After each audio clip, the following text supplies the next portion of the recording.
So SukaSuka this week's goes in a very interesting direction. The way it ends, you would think, well, of course, blue-haired girl's gonna come back because she's the main character. I thought last week it could go either way. She could live, she could die. But I was thinking, like, they're gonna throw a dart and one of these girls is not gonna come back. And I think they build up the suspension quite well because we see literally Willem just at the most broken, because he literally gets the confirmation that the battle failed, which is not surprising because the entire plan originally was to have the girls pretty much suicide bomb themselves and stop the enemy. But Willem gives them this idea that basically there's another way to fight, there's a true way to fight with these weapons. But because they really haven't ever fought with that weapon style, that combat style yet, it was pretty much set up for failure because they've only pretty much been known to fight for just letting their bodies be destroyed in favor of victory for their people. So it's not surprising that they lost, but it's really surprising that they did come out alive. But at the same time, that's actually probably not a good thing because it seems like possibly the reason they lost is a mixture of because they did use this new combat style that Willem was kind of preaching of, you're not using these dug weapons properly. But at the same time, there could be, because we've seen blue-haired girl, I think her name is Cathali or something like that, she is starting to have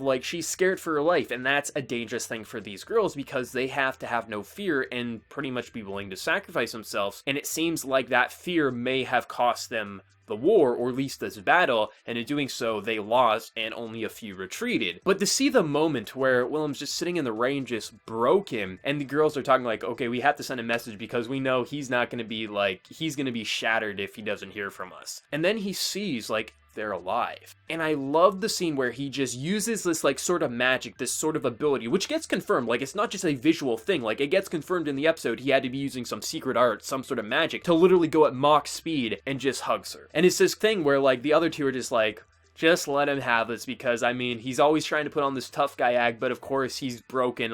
He's so broken and happy to see you that he can't even put on his act. And it's a very heartwarming and very emotional scene. I think even more emotional than if it was confirmed that she came back dead. And I loved how they handled that emotional pull. And then even before all the emotional stuff, we get to see a bit more into the girls' lives and what they have to undergo is they have these sort of doctor appointments. They have these touch-up appointments, just check in on them, see how it is. But we also learned that the littlest things to their body can actually damage them.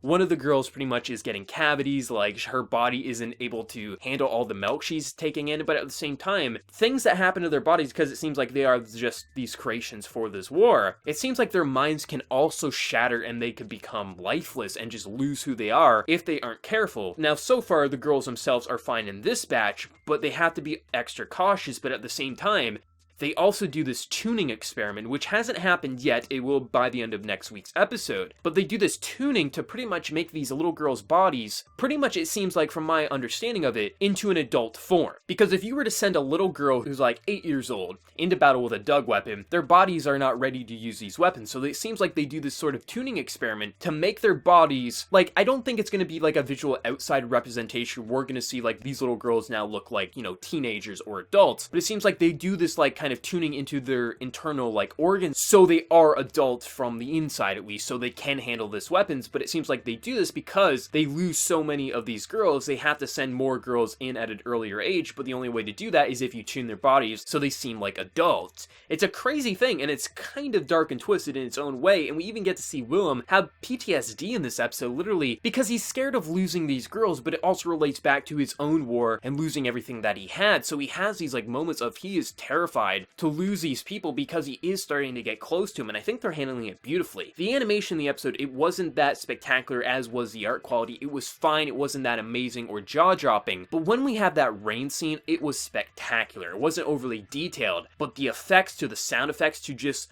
the subtlety in Willem's voice actor, that final scene is awesome. But I still am waiting for that. They gotta be doing something. If these girls don't die, I would be shocked. It's not to say they have to die or they have to live. It's just, I'm surprised with how well they handled the reveal that they were alive and how emotional and engaging it was. SukaSuka is continuing to live up to my expectations, and I cannot wait for next week's episode and to see what happens. Now, based on the preview of next week, it seems the girl who went in for tuning still looks like a little girl, so if I'm not mistaken, that whole tuning thing is just an internal thing, not an external, so she's not going to look like an adult, but her body's going to act like one, so she could probably use the Doug weapon. But I do like the whole concept of Willem saying, like, you don't want to grow up, you don't know what you're saying, because these little girls still don't have any value to their life, but they do have those cutesy childlike moments, like when they're watching a love film, and Willem's just like, I can't relate to a lizard man. There's a lot to love about this episode, and I can't wait to see where next week's goes. But let me know your thoughts in the comment section below. Light novel readers and anime originals, what are you thinking either on the adaptation or just the episode overall? Please be sure to like the video to show your support. If you're new to the channel, be sure to subscribe. So until next time, everyone, please take care and have a good one.